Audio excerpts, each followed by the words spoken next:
Prime Minister's approach was like a statesman, and he came to the house, और house में आकर के उन्होंने सब जानकारी दी। और कोई भारत ने तो युद्ध थोपा नहीं है, लेकिन हम उसके भुक्तभोगी हैं। भारत तैयार है। देश के प्रधानमंत्री ने पूरे दुनिया को बता दिया कि हम इस युद्ध की समाप्ति चाहते हैं, और साथ साथ हम पूरी तैयारी के साथ देशवासियों के साथ खड़े हैं। देश अब मोटे तौर से उतना ज्यादा आश्रित नहीं है बाहर के स्रोतों से, और अपनी कामयाबी बताई। और मैं समझता हूं कि एक स्टेट्समैन के रूप में लोकसभा के सत्र चल रहा है, उस समय आके अपना बयान देना, प्रधानमंत्री के एक बड़ा दृश्य भारत के सामने रखना एक बहुत ही औचित्यपूर्ण निर्णय था। गैस भूल गए, कॉमर्शियल बढ़ा दिया, एलपीजी के लिए लंबी लाइन लगी हुई है। मोदी सरकार पूरी तरह असफल साबित हुई है मौजूदा हालात से निपटने के लिए। ना इनकी कोई तैयारी थी और ना इन्होंने कुछ किया है। मैं एक बात बहुत साफ कह देना चाहता हूँ, मोदी जी, देश बड़ा होता है, पार्टी नहीं। आपने पार्टी के हित में इजराइल के साथ खड़े दिखे, आप अमेरिका के साथ खड़े दिखे अपने संबंधों, और पता नहीं क्या वजह लोग तमाम तरह की बातें करते हैं, कौन सी डायरी वैरी।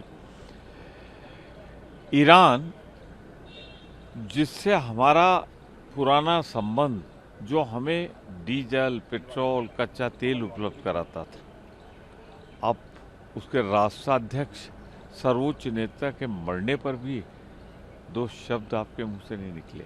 इसका दूरगामी परिणाम देश के हित में नहीं होगा। मैं मोदी जी आपसे इतना ही कहना चाहता हूँ, देश हित की सोचिए, बीजेपी हित की। ये कह रहे हैं कि सर बातचीत से रास्ता निकलेगा, ये भी कंडेम किया। तो बातचीत कौन करेगा? सरकार तो आप हैं, आप बातचीत क्यों नहीं करते? आप तो विश्वगुरु हैं, तो कुछ करिए ना, कि ऐसे विश्वगुरु बन जाएंगे आप। आपको कुछ सुनता ही नहीं, आपकी हिम्मत ही नहीं अमेरिका के खिलाफ बोलने की, इजराइल के खिलाफ। मुझे लगता है कि माननीय प्रधानमंत्री जी ने जो भारतीय लोग हैं उनकी सुरक्षा के बारे में उन्होंने अपना बयान दे दिया है।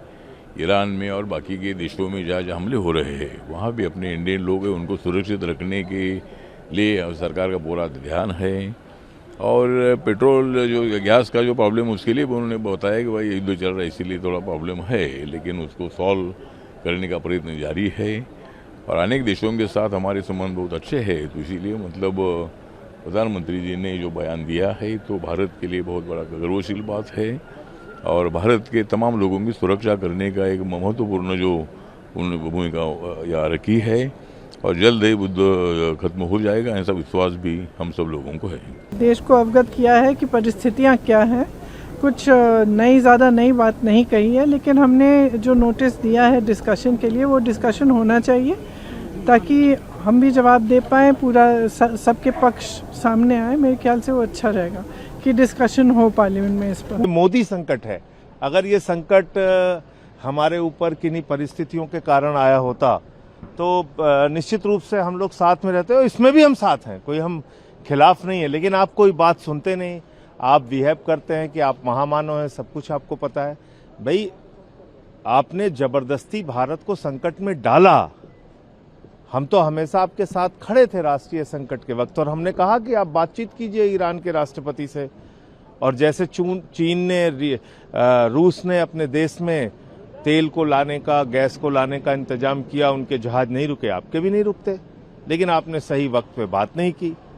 अब कह रहे पूरा देश साथ दे, साथ तो देगा ही आपका, और ऑप्शन क्या है हम लोगों के पास? विपक्ष को ये सही उन्होंने कहा है कि विपक्ष को इस वक्त साथ रहना चाहिए, जैसे कोरोना काल में रहा। इस वक्त विपक्ष का साथ होना बहुत जरूरी है, और विपक्ष को भी इस पे गंभीर सोचना चाहिए। बहुत अच्छी बात कही। हॉर्मोज को लेके भी उन्होंने कहा कि जहां पर जहाजों पे अटैक होता है, उसको भी उन्होंने बहुत की वो स्ट्रिक्टली